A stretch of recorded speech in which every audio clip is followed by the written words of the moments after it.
Hi friends, what's up? This is RK from 360 Reader. It's time to learn how to use voice isolation with FaceTime on Mac.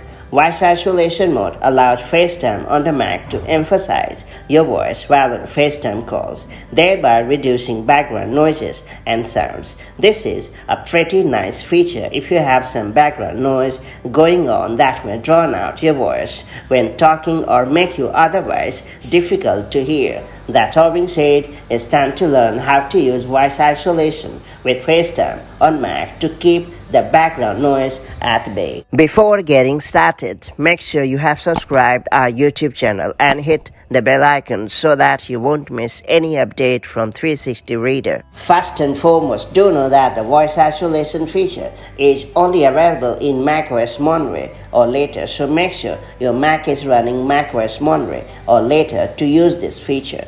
To get going, open FaceTime on your Mac if you haven't already. Then open Control Center on the Mac by clicking on the little switches icon in the menu bar. Then click on mic mode to switch the microphone mode. After that, choose voice isolation from the microphone mode options. Then return to FaceTime and make your FaceTime call as usual, whether video or audio, and you are pretty much done.